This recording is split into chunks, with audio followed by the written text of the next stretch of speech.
memanggil memanggil bangsa Bani Israel. Allah Taala tak guna ya ayyuhal ladzina hadu ataupun ya ayyuhal yahud. Sebab Yahudi itu ataupun alladzina hadu dia lebih merujuk kepada agama. Asal Yahudi ini adalah agama. Okey, kemudian dia disebabkan kepada bangsa. Boleh baca baliklah panjang sejarah dia. Okey. Setengah ulama ataupun penulis Yahudi sendiri mengatakan zaman sekarang, zaman moden ni, peratus orang Yahudi yang sebenar yang asal daripada Bani Israel ni tak sampai 20%. Yang ada sekarang ni kebanyakannya adalah Yahudi jadian. Boleh baca banyak buku-buku yang selagi boleh. Antaranya disebut oleh ada seorang tu nama dia Shlomo Sand. Shlomo Sand, S-A-N-D. Shlomo Sand ada ditulis tentang contoh Yahudi sekarang ni, Yahudi yang paling hebat sekarang ni Yahudi Ashkenazi. Ashkenazi itu adalah Yahudi jadian, bukan Yahudi yang asal daripada keturunan Bani Israel. Maknanya dia dah putus sebenarnya asal kehebatan yang diwarisi daripada Nabi Yaqub AS. Sebab tu kalau kita tengok dalam isu Palestin sebagai contoh, yang berjuang nak mendapatkan bumi Palestin itu adalah golongan Yahudi, the so-called political Yahudi lah, political Jews ataupun Zionis, golongan Zionis. Ramai juga Yahudi Ortodoks yang menentang. Kalau tengok ada beberapa puak di Amerika Syarikat, golongan Yahudi sendiri Ortodoks yang menentang. Kerana dia mengatakan janji Allah Ta'ala untuk mengembalikan bumi Palestin itu janji dalam bentuk bukan melalui peperangan. Janji itu akan tiba bila sampai masa, janji itu akan tiba. Tapi apa yang dibuat oleh Zionis itu adalah bertentangan dengan ajaran ataupun akidah Yahudi yang dipegang oleh golongan Ortodoks. Kita boleh baca banyak kisah di sebalik Yahudi yang ada pada zaman sekarang ni dan Yahudi yang berpindah ke Palestin, yang ada di Palestin pada zaman sekarang.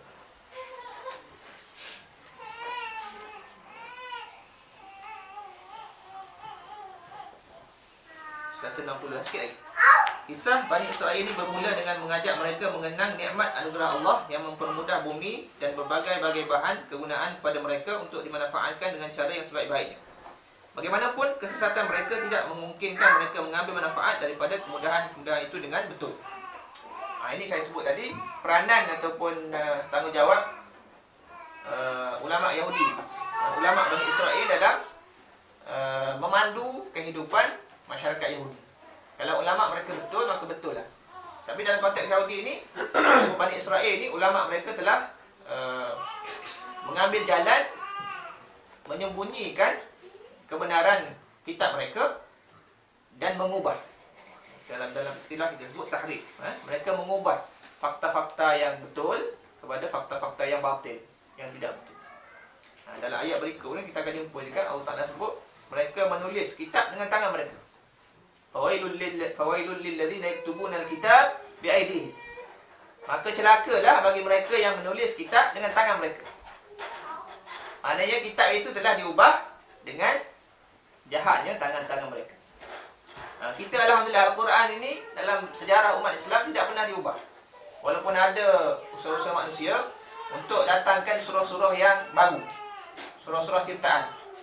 Tetapi kerana Quran ini dipelihara dalam bentuk mushaf, dalam bentuk Quran kitab, dan dipelihara dalam dada orang yang hafaz Quran.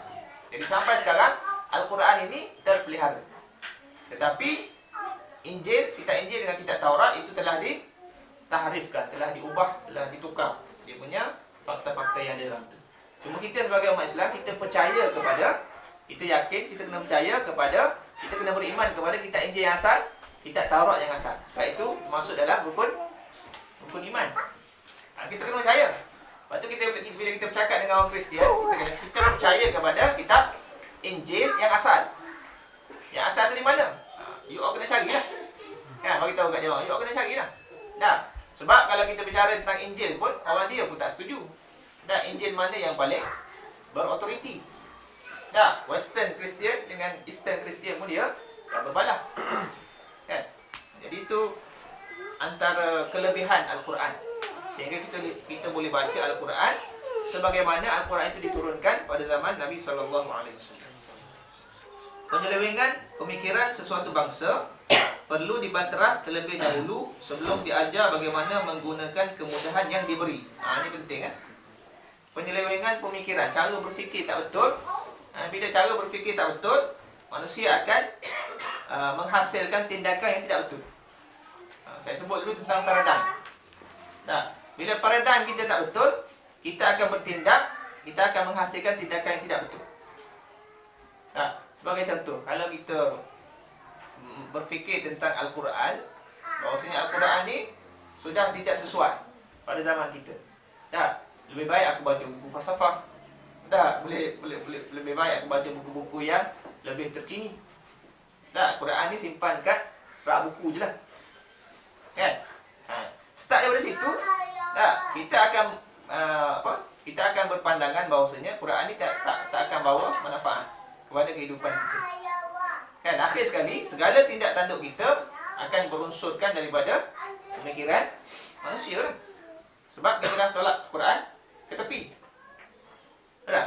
Sebab tu dalam kehidupan kita ni, kita kena pastikan, saya juga tuan-tuan sekalian, pastikan apa yang kita buat selari dengan Quran, selari dengan hadis. Dalam konteks yang lebih luasnya, selari dengan syariat lah. Apa yang kita buat kena selari dengan syariat Islam. Saya bagi contoh yang mudah saja. Bagi contoh, kalau kita nak buat pertandingan, apa-apa pertandingan. Baru ni kita buat pertandingan pingpong. Saya bagi nasihat ni kita nak buat pertandingan boleh, tetapi jangan jangan sampai pertandingan tadi dia jadi judi. Bagaimana boleh jadi judi? Sekiranya kita letakkan yuran pertandingan, 10 pasukan, setiap pasukan bayar $80. $80. Kita dapatlah $800. Sekiranya hadiah yang kita beli, kita ambil daripada duit yuran tadi, dan kita beri kepada pemenang nombor 1, pemenang nombor 2, pemenang nombor 3, maka pertandingan kita tadi jadi pertandingan judi. Itu disebut hukum syariah. Sebab memang dia dah kat situ lah judi. Sebab ada orang yang untung, ada orang yang rugi walaupun dia bayar harga yang sama, yuran yang sama. Itu masalah tak pandai, itu cerita lain lah. Kalau ikut Ustaz Zahid tu, dia kata, macam mana kalau tak nak bagi judi? Kata kita buat pertandingan, semua saya sponsor. Saya ambil yuran. Bila once kita ambil yuran, kita kena tengok apa hukum syariat di situ. Kita ambil yuran, kita ambil sedikit untuk beli hadiah, maka dah jadi judi kat situ. Tapi kalau kita ambil yuran tu untuk bayar tempat, untuk beli baju, bagi contoh, untuk setiap orang dapat baju yang sama, kualiti yang sama. Tapi kalau kualiti berlainan, ada isu juga. Kemudian duit untuk hadiah tu kita ambil daripada sumber lain, sponsor ke, Abang Edi bagi sponsor $500 ke beli hadiah. Itu tak jadi judi. Tapi kalau kita tak tahu hukum, semua orang terlibat akan dapat dosa judi lah. Judi ni dosa besar. Pemain ke, penganjur ke, orang tukang sewa dewan ke, semua dapat dosa judi. Nampak tak? Tapi kadang-kadang kita tak sedar. Kat Malaysia banyak orang buat pertandingan dia memancing, pertandingan futsal kalau nak buat. Itu kena berhati-hati. Supaya apa yang kita buat selari dengan hukum syarak. Supaya kita tak dapat dosa, orang lain pun tak dapat dosa. Kalau nak mudahnya boleh juga kita beli, boleh juga kalau kita ambil duit sebagai helahnya, kita ambil duit yuran tadi, kita beli hadiah sama aja semua. Itu tak jadi judi. Semua, setiap orang yang bertanding dapat hadiah, hadiah pun hadiah yang sama. Tidak ada unsur untung dan rugi. Tak ada orang yang menang hadiah yang lebih besar, yang kalah tak dapat hadiah. Bagi contoh, kita bagi hadiah, semua dapat sijil. Cuma printnya, tu Johan, ni nak Johan. Harganya sama. Itu dapat, boleh, tak ada masalah.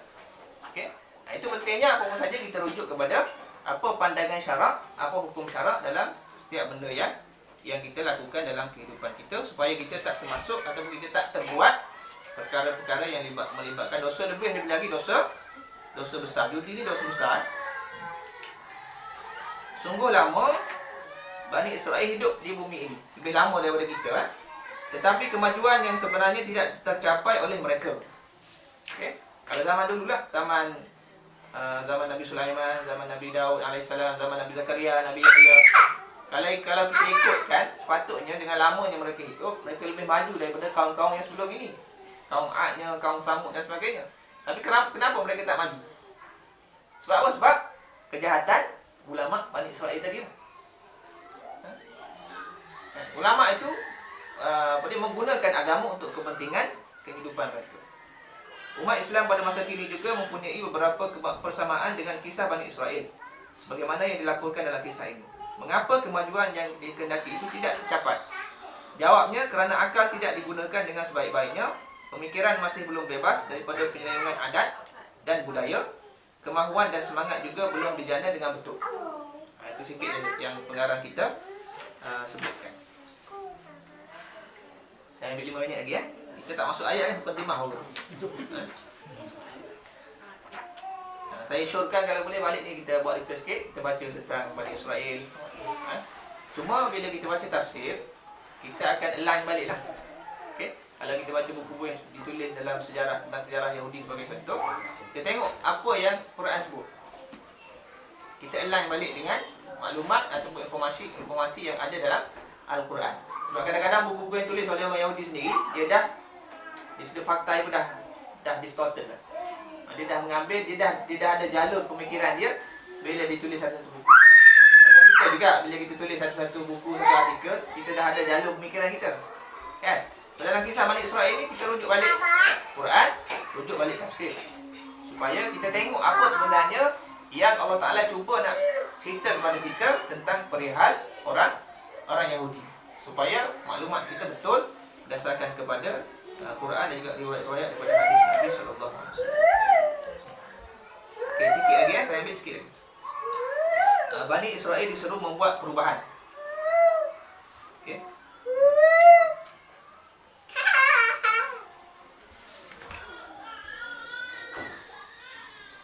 Kaum Yahudi di Madinah atas nama Bani Israel atau anak-anak Nabi Yaqub bin Ishaq bin Ibrahim sangat berbangga dengan nama ini. Malahan mereka memakai nama Israel bagi negara Palestin yang mereka duduki pada masa kini. Allah Ta'ala menyebut mereka dengan firman-Nya dalam ayat 40 tu lah, yang Bani Israel sampai akhir ya. Kalau kita baca buku-buku yang berkait, dokumentari pun ada tentang orang Yahudi ni, bukan hanya di Madinah. Semasa zaman Nabi Zakaria, zaman Nabi Yahya pun mereka berbangga bahawasanya mereka adalah pemegang kitab Taurat. Mereka adalah pengikut kepada Nabi Musa alaihissalam, pengikut kepada Nabi Ibrahim alaihissalam yang ada kitab Taurat. Yang mana mereka mengatakan mereka menunggu-nunggu kedatangan seorang Nabi yang bernama Isa alaihissalam. Kita tengok sejarah kan. Tapi bila Nabi Isa dilahirkan, mereka menjadi orang pertama yang menentang Nabi Isa alaihissalam. Sama juga zaman Nabi SAW, mereka mengatakan kami adalah golongan yang paling mulia kerana kami diberikan kitab sebelum ini dan kami menunggu-nunggu kedatangan Nabi akhir zaman. Sebab fakta ini disebut dalam kitab Taurat, disebut dalam kitab Injil. Maksudnya ada seorang Nabi, dalam tak silap saya dalam kitab Taurat diistilahkan dengan Farqalid. Farqalid ni bahasa Hebrew, maksud dia Muhammad, yang terpuji. Ada dalam kitab mereka. Mereka mengatakan kami menunggu-nunggu. Tapi bila Nabi SAW dibangkitkan daripada bukan Bani Israel, daripada Bani Ismail kepada kaum Arab, mereka menjadi orang pertama yang menentang perjuangan ataupun risalah Nabi sallallahu alaihi wasallam. Itu apa kita kata perangai ataupun sejarah yang kita boleh baca tentang orang Yahudi.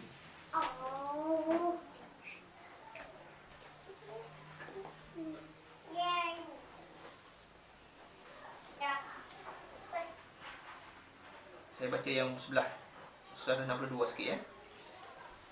Menyelamatkan Bani Israel daripada lencongan yang membawa kepada jalan yang sesat perlu didahului dengan program yang menggerakkan mereka kepada amal. Jelasnya mereka hendaklah terlebih dahulu menentukan matlamat yang ingin dicapai sebelum melakukan sebarang tindakan atau kerja.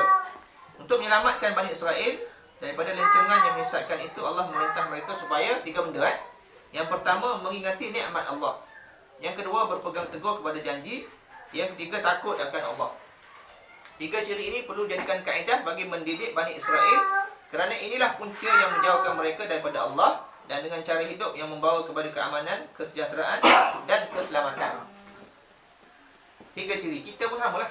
Okey, untuk apa? Untuk membawa diri kita kembali kepada Allah Subhanahu Wa Taala, yang pertama kita kena ingat nikmat Allah. Bagaimana saya sebut tadi, nikmat atas diri kita pun dah cukup dah untuk kita sedar bahawasanya kita ni tidak ada suatu apa pun. Even atas diri kita pun kita tak berkuasa. Kita tak berkuasa untuk mentadbir diri kita sendiri. Allah Ta'ala yang tadbir diri kita. Yang kedua, berpegang teguh kepada janji. Dalam riwayat banyak disebutkan apakah maksud janji itu, kita akan bincang dalam masa yang lain lah. Yang ketiga, takut akan Allah Subhanahu Wa Taala. Bukan hanya manusia ataupun orang awam, orang biasa, tapi golongan ulama, khususnya dalam konteks ini ulama Bani Israel, perlu takut kepada Allah Subhanahu Wa Taala. Maknanya dengan mengajarkan kepada masyarakat mereka ajaran daripada kitab Taurat dan bukan mengajar ajaran daripada ciptaan mereka sendiri. So ini permulaan kepada apa yang boleh saya istilahkan sebagai paradigm shift dalam konteks Bani Israel. Mula dengan ingat nikmat Allah Ta'ala. Yang kedua, berpegang teguh. Yang ketiga, takut akan Allah. Kita boleh ubahlah bahasa motivasi, bahasa moden tu. Kita carilah bahasa yang sesuai. Sekarang ni kadang-kadang orang ambil bahasa motivasi tu tukar perkataan je. Tak? Tapi benda ni sama je. Kan? Dalam konteks kita ni, kita kena ingat nikmat Allah SWT. Bila kita ingat nikmat Allah SWT ke atas diri kita, atas keluarga kita, atas masyarakat kita, kita akan insya-Allah berada di atas jalan yang betul lah. Tak? Sebab kita ni siapa? Allah tu siapa? Kan? Kita ni hamba, Allah Ta'ala itu Tuhan. Barulah kita tak ada rasa arrogant, kita tak ada rasa kita lebih daripada orang lain. Kita sama saja. Tidak ada yang lebih kecuali orang yang bertakwa kepada Allah Subhanahu Wa Ta'ala. Saya ingat saya berhenti kat situ, insya-Allah. Kita sambung. Ya, balik boleh baca lanjut lagi tentang Bani Israil.